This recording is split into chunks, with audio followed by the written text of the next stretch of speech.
नमस्कार। आप देख रहे हैं क्यू वाइब और मैं हूं प्रवीण झा। बात आज फिर बंगाल की करेंगे और बंगाल में आज चूंकि चुनाव प्रचार का आखिरी दिन था, आज शोर थम गया चुनाव प्रचार का और मात्र एक दिन बाद यानी कल 28 तारीख है और परसों 29 तारीख को दूसरे चरण का भी मतदान संपन्न हो जाएगा। और इस तरह से सभी राज्यों में जहां जहां भी चुनाव होने वाले थे उन सभी राज्यों में कल खत्म हो जाएगा। तो कल जो परसों खत्म हो जाएगा 29 तारीख को। लेकिन आज कुछ जो बंगाल में घटा है उसको लेकर आज हम लोग चर्चा करेंगे।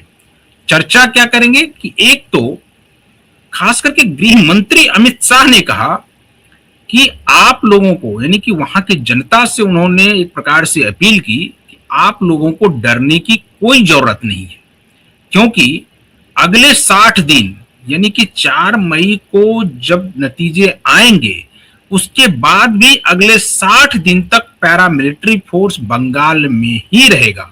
यानी कि आपको डरने की कोई जरूरत नहीं है, क्योंकि उसके बाद अगर कोई हिंसा होती है तो उससे निपटने के लिए भी केंद्रीय पुलिस बल जो है वो तैनात रहेगी।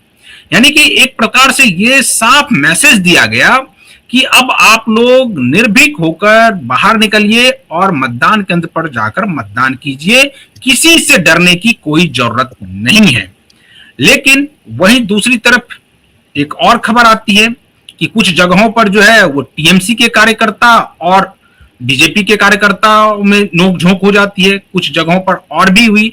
इसके अलावा एक जगह तो पहली बार ऐसा देखा गया कि भारतीय जनता पार्टी के कार्यकर्ताओं ने टीएमसी के नेताओं को पीटा है। यानी इससे पहले इस प्रकार की घटना कम से कम बंगाल में नहीं देखने को मिलती थी। बंगाल में टीएमसी के कार्यकर्ता इतने उग्र हैं, इतने प्रभावशाली हैं कि उसके जगह पर बाकी सभी कार्यकर्ता एक प्रकार से बौना हो जाते थे, लेकिन इस बार वो नहीं हो रहा है। एक और बात कि खास करके आज आखिरी जब चुनाव प्रचार था तो उसमें प्रधानमंत्री नरेंद्र मोदी ने कहा कि अंग बंग और कलिंग, यानी कि अंग में यानी बिहार में और कलिंग यानी उड़ीसा में भारतीय जनता पार्टी की सरकार है, अब बंग की बारी है, यानी बंगाल को भी जीतने की बारी है। अगर बंगाल में भी सरकार बन जाती है भारतीय जनता पार्टी की तो अंग बंग कलिंग ये तीनों भारतीय जनता पार्टी एक प्रकार से साध ले जाएगी। आज हम आपको इस पर पूरी चर्चा करेंगे, लेकिन इस चर्चा में हमारे साथ हमारे वरिष्ठ पत्रकार संजीव प्रियदर्शी जी तो जुड़े ही रहेंगे, लेकिन आपको हम एक कुछ वीडियो आज दिखाते हैं। उस वीडियो में क्या है उसके बाद इस चर्चा को आगे बढ़ाएंगे। पहले आप वो वीडियो देखिए, एक तो योगी आदित्यनाथ और तेजस्वी सूर्या की बीच जो बातचीत हुई है उस वीडियो को, और दूसरी वीडियो है अजय पाल शर्मा की। अजय पाल शर्मा बहुत ही तेज तर्रार आईपीएस ऑफिसर हैं, उनके बारे में सभी को पता है कि वो यूपी से हैं, उनको अभी वहां पर डिप्लॉय किया गया, यानी कि वहां पर उनकी तैनाती है और वहां उनका क्या मैसेजिंग है पहले वो सुनाते हैं, उसके बाद तेजस्वी सूर्या और योगी आदित्यनाथ के बीच जो चर्चा हुई है उसको सुनाते हैं।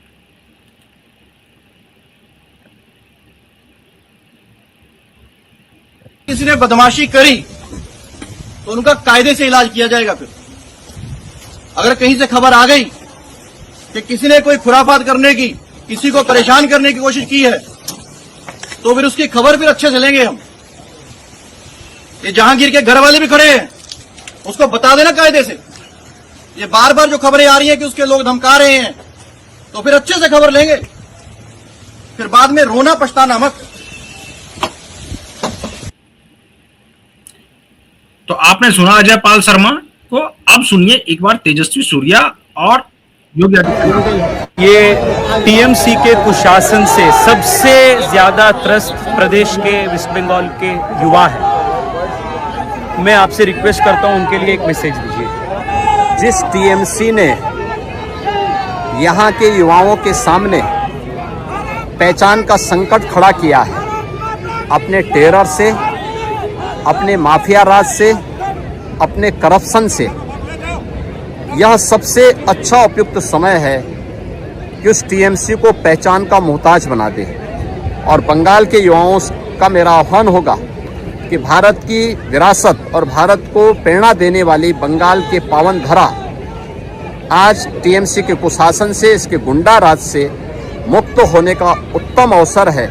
यहाँ का युवा जुड़े और बीजेपी की डबल इंजन सरकार लाएं, टीएमसी के कुशासन से मुक्ति पाएं। बहुत बहुत धन्यवाद। तो संजय जी, आपने दोनों को सुना। एक तरफ तो योगी आदित्यनाथ उत्तर प्रदेश के मुख्यमंत्री, और दूसरी तरफ यूपी में ही उनकी पोस्टिंग अभी तक अजयपाल शर्मा की है। अभी उनको इलेक्शन कमीशन के आग्रह पर उनको भेजा गया है बंगाल।